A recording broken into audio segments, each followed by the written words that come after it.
Hi,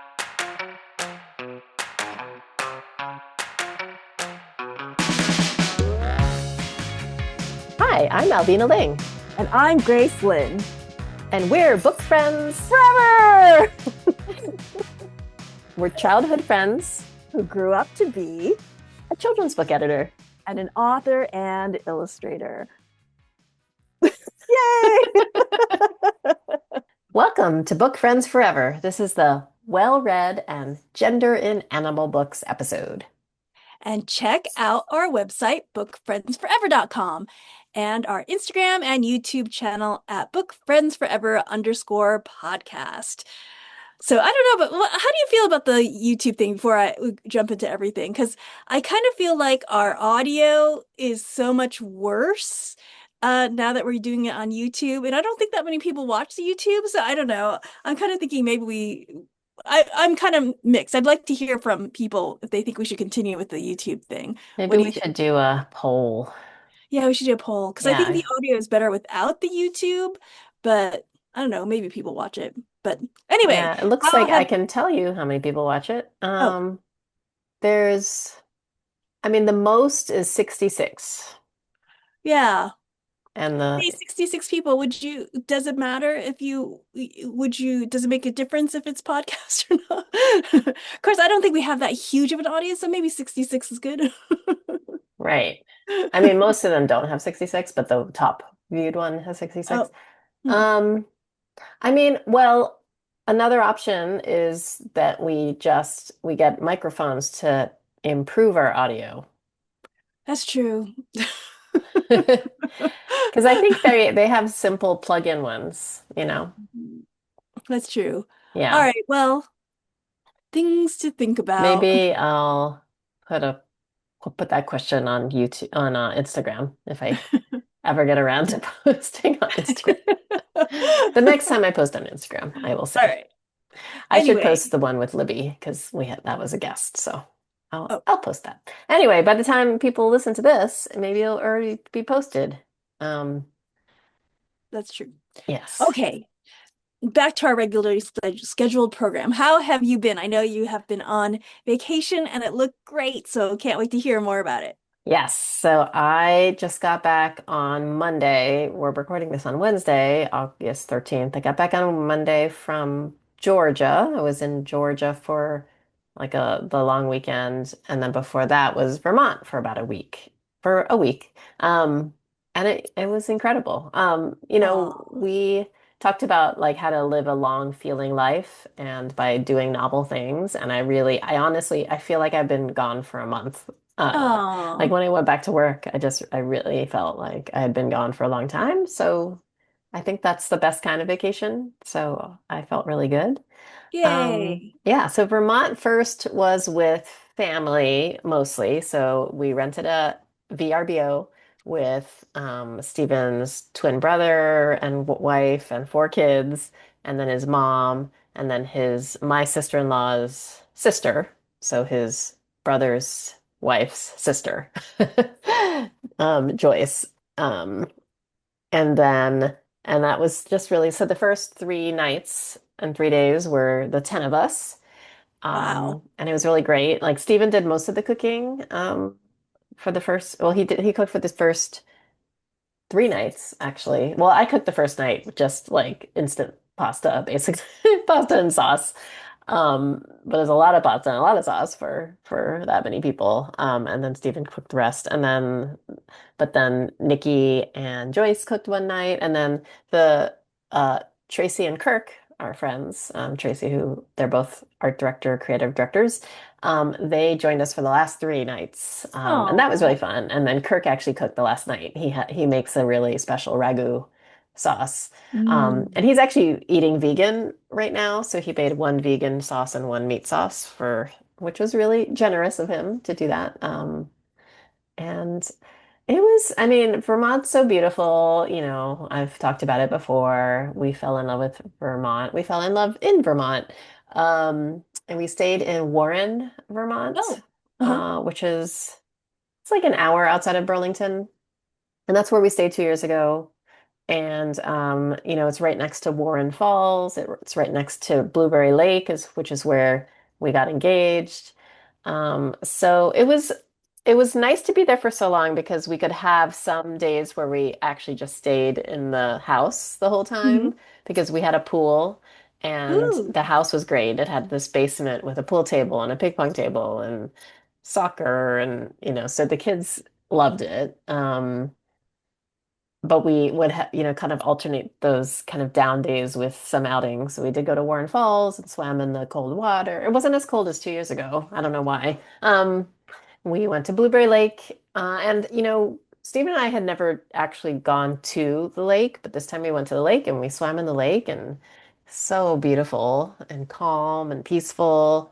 We had one day that we went to Burlington for Nikki's birthday, actually, and we ate at American Flatbread, which is a really great pizza restaurant. We got maple creamies. Um, yeah, it was just really we went to Lake Champlain. We showed them all the treehouse where we got married, and just it was incredible. And then Friday, we flew very early in the morning to Georgia, from Burlington to Georgia for our friend Alex's 50th birthday celebration.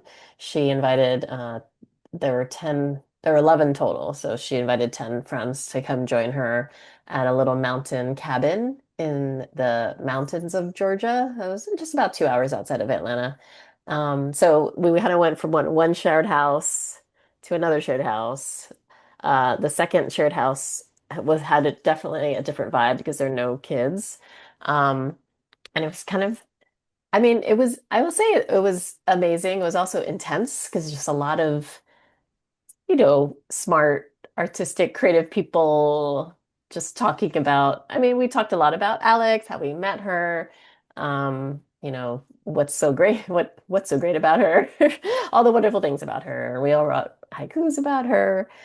So we were kind of showering her with attention and love. And we also played, have you ever played Celebrity? The game. I, you know, maybe I had played once. I don't know. I don't remember, but basically you play in teams, and it's 3 rounds. So everyone kind of writes famous people down so that there's like a big bowl full of just famous people. So like Oprah, for example, or I don't know, Melania Trump. Those are two real examples of names that I put Judy Blume in just to have like a children's book. Someone else wrote Dr. Seuss, so that was good. So you put names into a hat, and so the teams, like one person, the first round is you just use words to describe the person. So for Oprah, you might say a talk show host who gave away cars to everyone in the audience. And then as soon as they guess Oprah, you go on to the next name. And then, so all of the celebrities are the same for each round. So the second round, you only have to use one word. So it's kind of also a memory game. So, for example, the second round for Oprah, I might say car, and then people might remember, oh, that's how someone described Oprah. And then the third round is just charades. So you can't speak. So it You're was like, really fun. Right. Well, it's fun because, there were several actors, and it's hard, like when you're doing charades, it's kind of hard to yeah. act that out.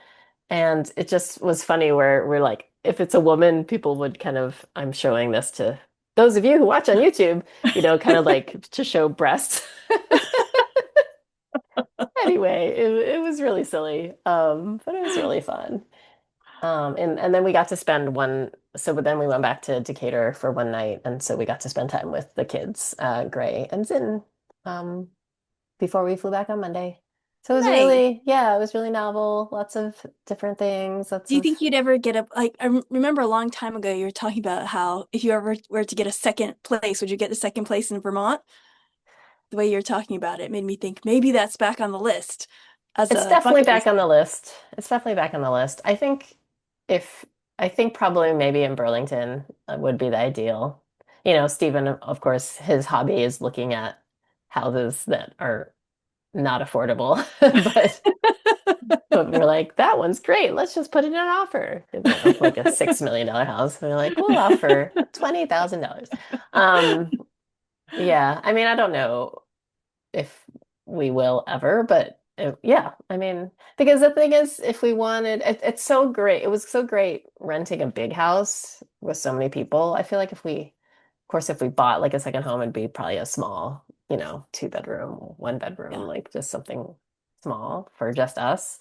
So I don't know, it might be better just to keep renting places for the summer or that's true. I don't know. But it did also just made it was just so fun to be in a house with everybody, and so it made us fantasize about living on a commune with all of our friends and family.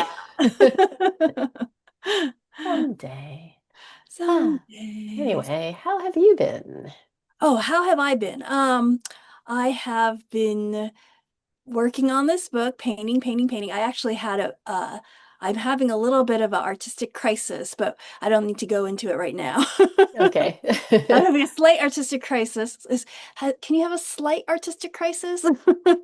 But I'm having a slight artistic crisis with this book. I'm sure I can resolve it. Like I feel confident that I can resolve it. Just trying to figure out uh, if the way that I want to resolve it will resolve it. Anyway, Hmm. I will talk more about that next week, hopefully. Yeah. And then, so I'm working on this book. Um, let's see. I went to my friend Jeannie Birdsall, who everybody knows as the author of the Penderwicks. She had her book launch for her new book, The Library of Unruly Treasures, and I was her in conversation partner for her book launch at Unlikely Story, the Jeff Kinney store up in Plainville, Massachusetts. And Cool. it was such a lovely launch, and like she had such a great turnout, and it was just so nice to see all these kids so excited about her book and excited about books in general. And I don't know, it gave me a lot of like hope because everybody's talking about how bad middle grade is, right? Like, and I had my event there too, and it went okay, but I don't think my book is the right demographic for that area. Let's put it that way. Mm. Okay. That demographic really came out, and they're still really, really, really enthusiastic about books. So that was kind of nice to see, like, oh, people are still reading middle grade novels. It's just so that was really nice. I had some kind of bad news, not unexpected bad news, that the Kennedy Center, as listeners know, I had my book Chinese Menu under a development contract with the Kennedy Center, and we're going to work together to make it into a play to be produced there. And unfortunately, that was canceled, Mm. which Sucks. not a surprise. Yeah. Not a surprise. So I'm a little sad about that. Well, no, I take it. I'm very sad about that because the whole idea was that I was going to work together with a playwright, and I was kind of thinking like, oh, great, it's kind of like a mentoring situation as well, so I can learn how to write plays and all those things. But maybe this is okay. It Is just means, it, would you say, is it completely canceled, like the contract is canceled, or is yeah, it's okay, not just yeah. put on hold? I got a termination letter. Okay. So Hmm. technically, I can take it someplace else, Hmm. like. Yeah. So, which is fun. I just uh, means I either have to learn how to write on my own, which is completely doable. It's just I felt better with the idea of working with the Kennedy Center and with somebody else who really knew how to write plays and things like that. So I don't know. I'll have to think about where to go from here. S- uh, yeah, so it's a bit of a setback, but like I said, not unexpected. And let's see. And yeah, and next week I go on vacation actually. I'm going to Boothbay, Yay. Maine with the family. Just my daughter and my husband, and I think his mom and his sister might come down too. And we're gonna go see the trolls in Boothbay, Maine. Wait, what are the trolls? Oh, so do you know there's that famous Danish artist? I think his name's Danbo. I can't remember. Oh yeah. he makes those huge trolls out of like recycled materials. Oh, They're huge, like really, really big. And so I guess they're so popular now. He goes around the world and he makes trolls for other places. oh, And so cool. so he made five or six, maybe seven trolls for the main botanical coastal the coastal botanical garden, and it's pretty cool because basically it's their trail, right? Like so, it's a 5 mile hike, I think, and you can Oh, hike to see that's really all the cool. different trolls. So I don't know. I think it's a really cool. I was thinking about like what you do as an artist, and I was like, this is a pretty like it's a pretty cool gig, I feel for him. Like I was like, if I was a fine artist, this is kind of the fine art I would love to do. It's like the idea that you like build your kind of like your all imaginary creature and out of recycled material, so you're feeling like you're not hurting, you're doing good deeds. And not only that, it's like you're um you're encouraging people to hike and to enjoy nature because that's what it is. It's like people know where these trolls are and they have to hike out into the woods and find them. And so it's really cool. So I was like, I know if I was going to be a fine artist, that would be a really cool fine art Yeah. gig to be. Are you going to do the full 5 or 6 miles? I hope to. So they have guided tours on guided hiking tours on Thursdays. And so that's the goal is for us to do that guided one on Thursday. But if the weather is bad, we'll do it on our own. Hmm. Uh, I've been warning my kid that we're gonna do it, and she's like, hmm. It's I had this interesting Train. conversation this morning about hiking with some people at the gym. And because this woman was saying, "Oh, I'm taking my kids out for like we're going on vacation for a big hiking trip," and I was like, "Oh, that's great."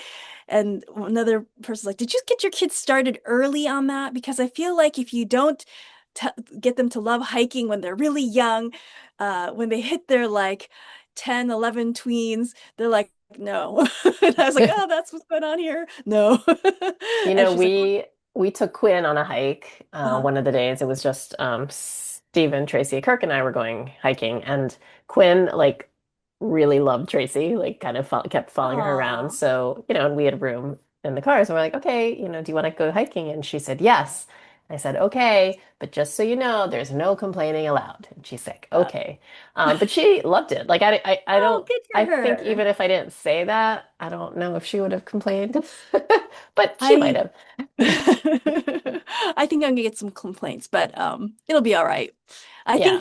I think what will be the saving grace are the trolls. So I think what when we have done hikes before, it's like just to go to the top, to go all the Right. way back to the bottom is just like seems kind of pointless to some kids. But if there's like, but when we go hiking to like, oh, we're gonna go see the Stone Labyrinth, like when there's like a Hmm. place, like Right. a thing. Yeah. So I think the trolls will make it better. Yeah. At least that's what I'm hoping. Although 5 miles is a long time. I think it's 2.5. It's like a loop. Oh, So, okay. Maybe it's not so so bad because what ours was like a mile and 1.6 miles up and then back. So I guess the total was almost 4 miles. I don't know. yeah, So it wasn't because too bad. yeah, it's like Yeah. Anyway, that's fun. I look forward to hearing all about it when you get yes. back. Yes. Um, all right. So we're doing something a little bit different this episode, and we're just talking about two different topics. Because I think we felt like neither topic was quite beefy enough to be its own episode, but was a little too beefy. That's a weird word to use, to be a fortune cookie. So the first topic was it was kind of about the concept of being well read. And this came up because I listened to the Book Riot podcast, and they were talking about how one of the hosts posted an Instagram reel or video where she talks about 3 books that are non-negotiable that you need to have read to be considered well read. And she said, you don't have to be well read. You can just read for fun. But if you want to be well read, she feels like, these 3 books are crucial. So the first was Hamlet or Shakespeare in general, because there's so many references to Shakespeare now, and so many phrases and words originated with Shakespeare. So she said Shakespeare. The second book she said was Their Eyes Were Watching God by Zora Neale Hurston, because she felt like it's really crucial to have like a Harlem Renaissance book. And then the third one was Never Let Me Go by Kazuo Ishiguro. It was a Pulitzer Prize winner. Um, it's a little more contemporary, but it's science fiction, dystopian. Um, but apparently this post got a lot of people angry about the concept of being well read and and I who can kind of gets to understand that. choose. Yes, Yeah. exactly. And and they said they knew it was going to cause discussion because I mean that's kind of the point of posting videos anyway. And she didn't mean to troll or anything, but she knew it would be controversial. But it just brought to mind basically the concept of does do people does is do people care about being well read anymore and Yeah, it's well, see, I listened to the podcast and I understand what they are saying, but it does seem triggery. The yeah, word like triggering, well sorry, it read. seems triggering, like being well read. It sounds judgy and it Hmm. sounds superior, like to be well read for some reason sounds really, really like I'm well read. Sounds like I am superior, or and that's I can understand why people got their hackles up. I mean, Yes, it is just kind of a snobby term. yeah, it feels snobby. So, Hmm.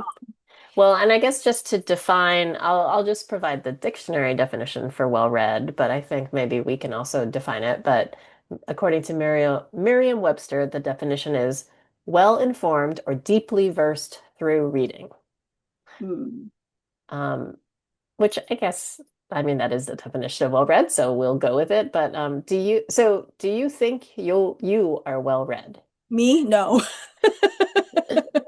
Do you aspire to be well read? Um, I think at one point I probably did, but not anymore. Hmm.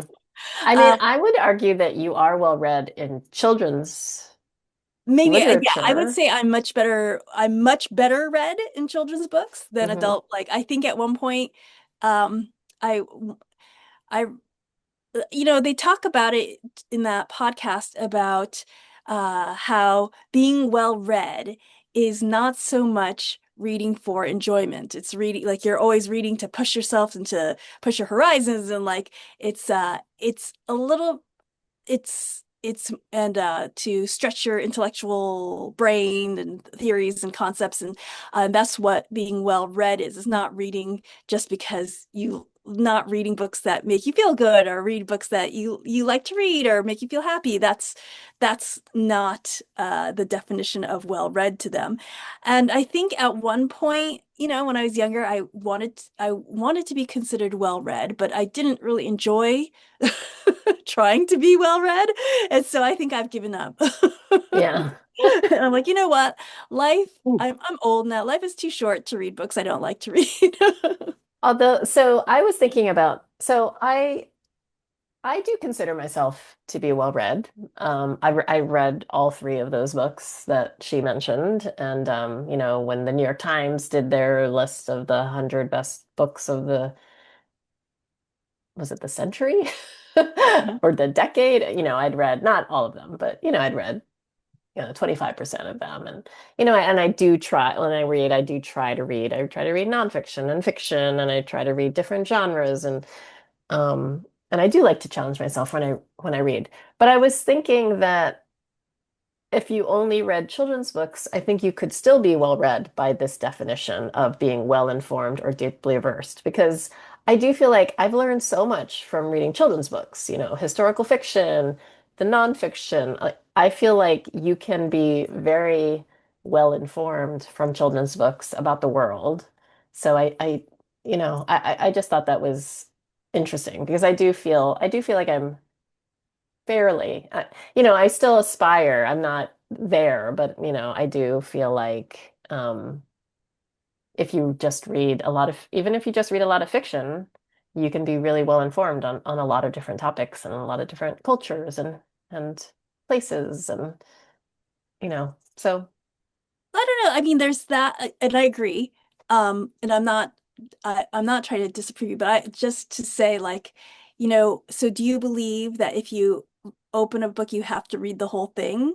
Like what happens when you get like see this is where the we always talk about the to be read piles, right? And like Hmm. is it okay to give up on a book? And if you give up on a book, can you still claim to be well read? Like and I feel like when I was listening to their podcast, it was kind of like, no, you have to, they didn't say like you have to read the whole book, but that was my impression is like, you don't read if just because you don't like it doesn't mean you stop reading it was kind of the impression they were giving me. And I was like, I don't know.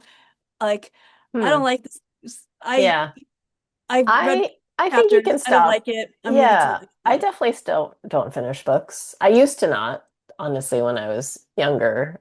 It was actually Yeah. working in publishing that helped me DNR, did not finish books. But I think because I do. So I don't feel like I've read any books that I haven't liked. But yet I still feel like I am well read because I just like, I mean, maybe that's why I'm in publishing and I do so well in children's book publishing. It's because I love reading so many different genres and then I love editing so many different genres. Well, Um, I just, the reason why I was thinking about this was because, so Hazel and I used to read books at night, like for so long. Like we were reading Holes, we were reading Charlotte Swep, like all those things. And then we picked up the book Hoot, and mhm. I did not like it at all. We did not finish it. And honestly, because we couldn't finish it, we stopped reading books. Like because it was like, oh, we should go back and read this. We should finish it. We should finish it. But then neither of us wanted to finish it. And so we just No, stopped. I don't feel like you need to finish any book. Like, But so that's what I'm just yeah. saying, like that was so I was having like feelings about that. And I was like, Mhm. huh. And I was like, because everybody, I mean, everybody said who won a Newbery honor, and everybody like loves Carl Hyacin, but we were just like, bleh. Yeah, no, I mean that the thing is books are subjective. So I guess I Yeah. feel like for example, let's say Shakespeare. Hmm. I don't think you definitely don't have to have read every single Shakespeare play to be well read, and that's not what she was saying. And Yeah. she wasn't even saying you specifically have to have read Hamlet. She just said you have to have read Shakespeare. And there's so many different Shakespeare's plays, and I think most people have read either Midsummer's Night's Dream or Romeo and Juliet, and I hope But enjoyed, I feel like there is what if you read it something. and you don't remember it? Does that count? I'm curious. I have read a lot of books that I Right. don't remember any of it. Like it might as I might as well have not read it. Yeah. So Yeah, that's interesting. I mean, I feel like no matter, well, this kind of goes to travel. There was another podcast, and maybe we'll talk about this more in depth in the future, but where they were talking about whether if travel on its own opens up your horizons or is transformative. And, I think they were debating it. And I feel like, well, I think it depends on what kind of travel. Like maybe there's something in every kind of travel that can broaden your horizon, but not necessarily. And I think the same with books. I think even if you only read romance, say there are, it can be transformative to your yeah, I life. mean, the truth is, like, I have, there's one part of me that says, like, who cares about being well read or not? Just read because you love to read and read whatever you want. But then I do remember, when, that whole brouhaha I had with our local librarian, maybe 8 years ago, maybe more, probably more. It was around the time We Need Diverse Books came out, so it's probably 10 years, more than 10 years ago now. Hmm. Um, our local librarian, and she had put up a bulletin board about like library librarian Kim's favorite books, right? And it was all her books, and there was not one character of color, on Hmm. any of the book covers. There's no books of with characters of color in any of her favorite books that she was advertising. And I remember talking to her about it, and she was like, "So, well, and she was saying how, well, these are just the books I like, and that's why it's like my favorite reads." And like so, I didn't recommend Watson's Go to Birmingham because I've never read it, and I remember thinking like, "You're a librarian. You should be well read. You should be reading Watson's Go to Birmingham." So here I am saying like, oh, who cares about being well read? But like I was furious that she did Right. not. Well, No. I think it does depend on your profession. Well, like for example, I do think you're well read in picture books in middle grade. Mm. And I feel like if you told me you hadn't read Charlotte's Web, I would be shocked, or if you that you hadn't read Dr. Seuss, or No. I guess there are certain books that, and I do feel like working in publishing, it's kind of my job to be well read. But if I worked in an imprint that only did thrillers or only did mysteries, or then I feel like I would have to have been, that's a special, then maybe I'm not well Yeah. read, but I'm Probably, a I feel like specialist. if you're going to be a librarian or you're going to be in the industry, you probably should be fairly well read Right, in the industry you're in. Yeah. right. I would uh, not say I'm well read in books, but I feel like I'm fairly well read in children's literature, yeah. but definitely not in any other's literature. Should we, are there certain books that you feel like, oh, if someone hasn't read this book, they can't consider themselves well read in children's literature? Like, I Gosh, guess Charlotte's Web is one of mine. Charlotte's Web. Um, well, I was thinking about the ones that I remember when I was saying how I was reading to Hazel. I'm like, she has to read this one, right? Like, we have to read this together. And I remember it was like Holes. I feel like everyone should read. Um, what are Charlotte's Web. I do think Where the Wild Things Are. You kind of have to I have read. tried. Well, I'm sure you read it. No, she No? threw it under the bed. Oh no, I meant you, not Oh, not me. Sorry. Hazel. Oh, I thought you meant Hazel. No, I meant like if you are a children's book illustrator, you Yeah, probably no, no, should no. have You have to read read it. Yes, Where the you have Wild Things Are. Yeah, I think for middle grade, Judy Blume, Beverly Cleary. Yeah, Um, but again, yeah, these are all white authors yeah, that we're mentioning. yeah. I'm like trying to think about like, yeah, it's a very well because that's what they were talking about was so interesting was they're talking about the problem with being quote unquote well read. It talks about the canon of Yeah. what you should read, and the canon of what you should read tends to be white literature, so that's why it's such a triggering word. So, Right. Although but not, like I do think, like if I'm thinking about adult books, for example, like James by Percival Everett, I feel like that is one book that you have to, so there's a balance.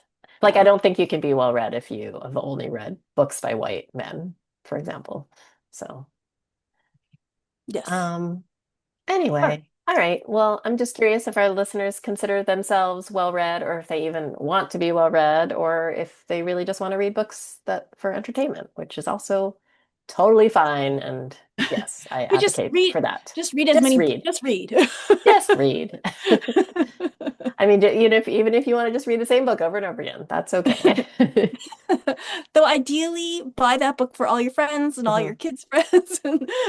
I do actually, this is unrelated but related to this and my vacation is, so I don't know if I've talked about this, but our niece Quinn is dyslexic, and she has had a lot of trouble learning to read. And we'll read to her, and she likes books, which is good. Like she loves the idea of books. Like I know she really wants to read books, but Mhm. she just really, really, really struggled with reading.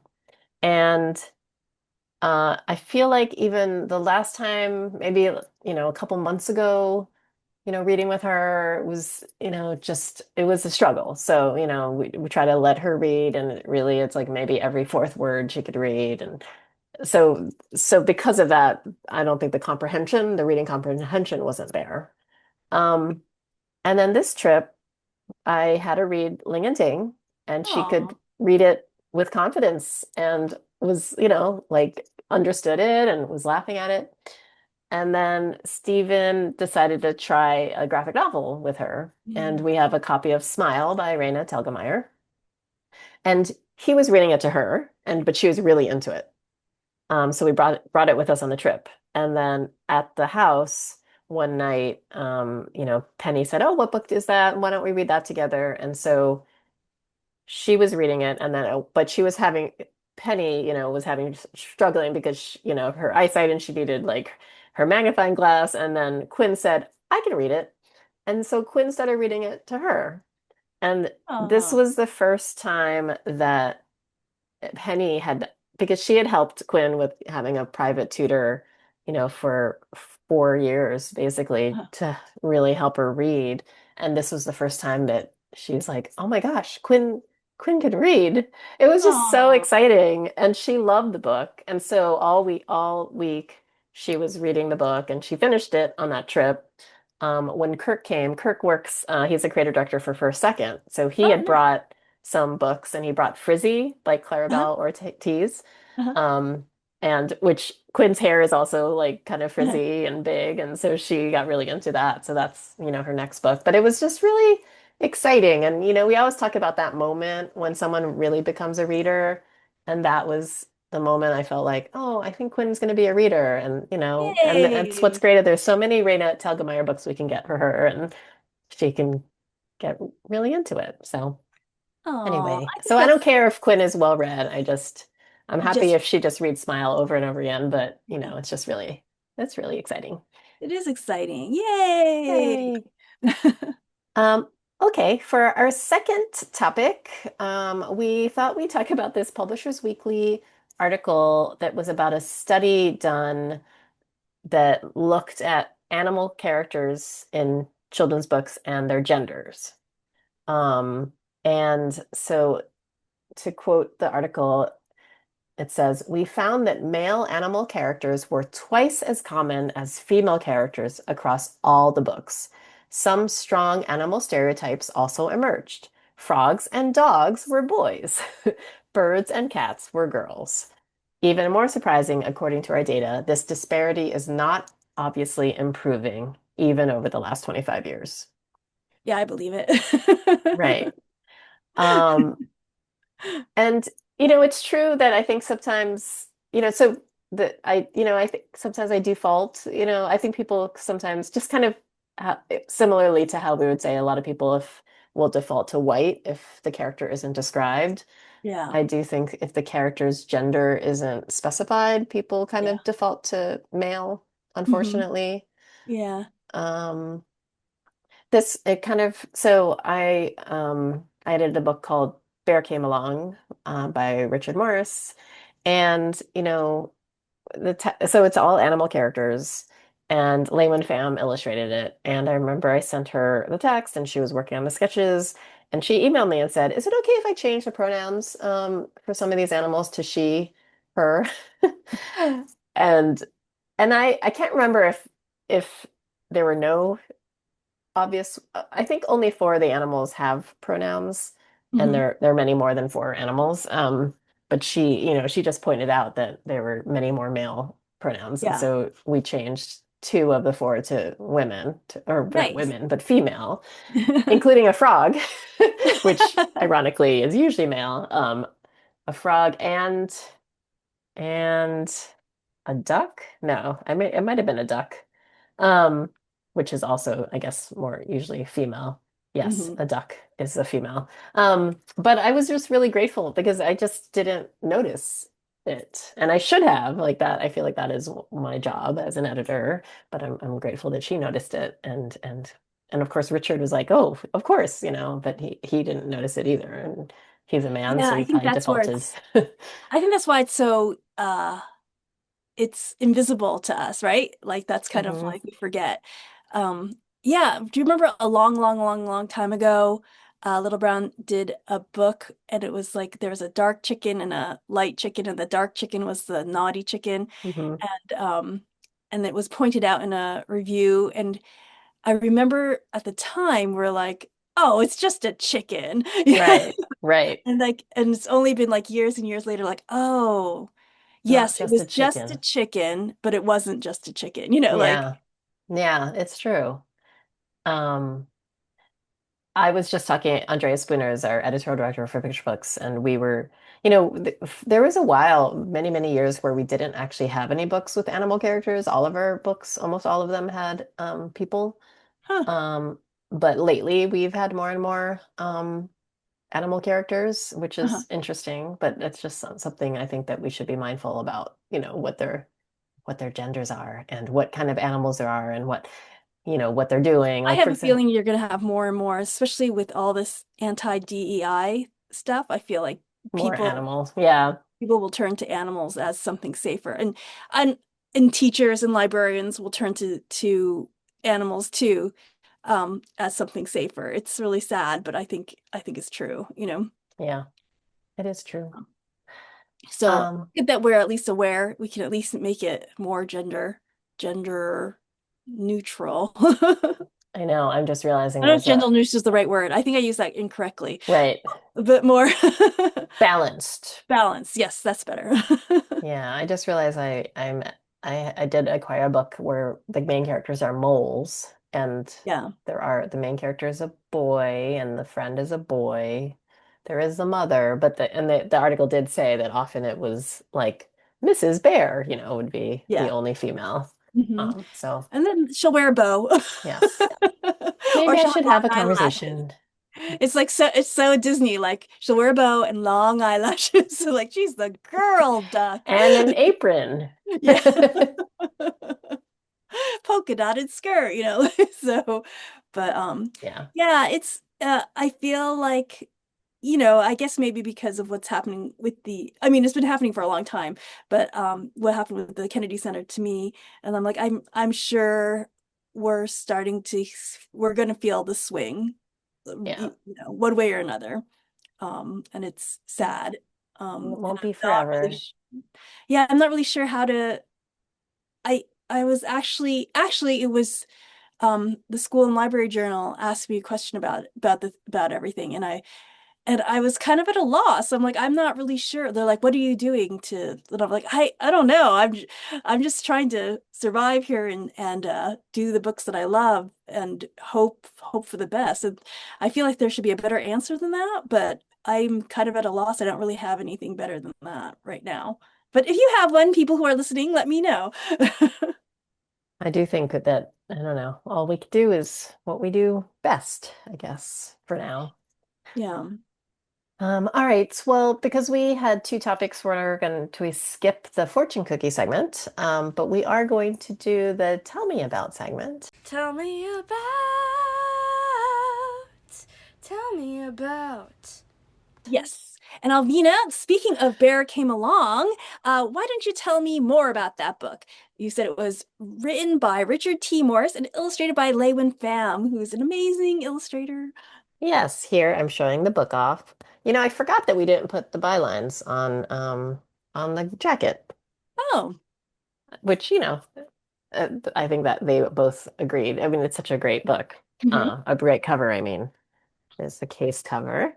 So this is a book, again, yes, by Richard T. Morris, illustrated by Lin and Pham, and won a Caldecott honor, which is very exciting. And our little strapline is, it's a cheerful and action-packed adventure about the importance of friendship and community. Um, so basically, there was once a river flowing through a forest, and the river didn't know what it was capable of until a bear came along. So it's kind of a cumulative text where, here's the bear, where animal after animal join, and they're basically a lot on a ride on the river. These animals are not stereotypical at all. They're all just depicted like animals. There's no bows on any of them. Um, Or long eyelashes.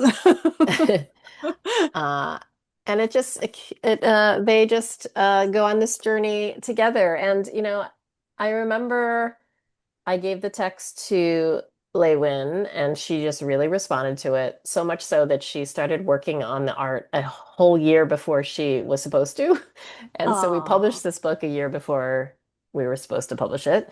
Um, and part of why she was so into it was because of its message of unity Mm, and how we're all these different animals are coming together for a common cause. And, I think this was right around the first Trump presidency, mhm. or maybe it was the election process.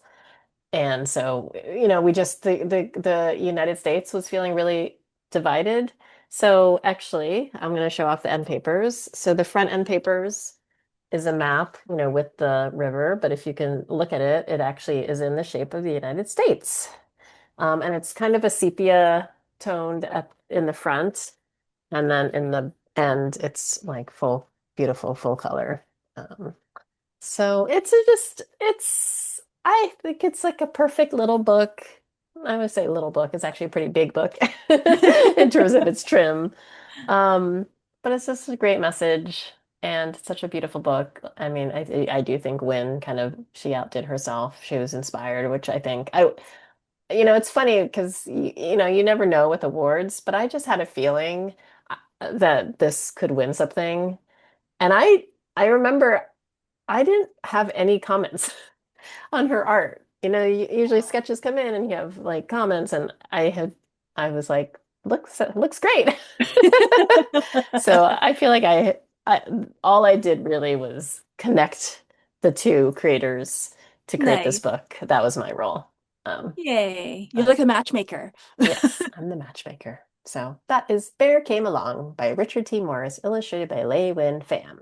Yay. So now we'll end as we always do with what we're grateful for. I Grace, think you what? should go first. I know I'm supposed to go first, but I Sure. forgot. So you go Okay. first. So I will start this week. Well, I try to I think of something. Yes. So I, of course, am grateful for beautiful locations and shared houses with family and friends. I also am grateful for novel experiences. I forgot to mention that. So I did two things that I'd never done before. In Vermont, we went to Warren Falls, which I have been there, but there are places where you can jump off rocks, kind of not really cliffs, but you can jump off high rocks into the water below.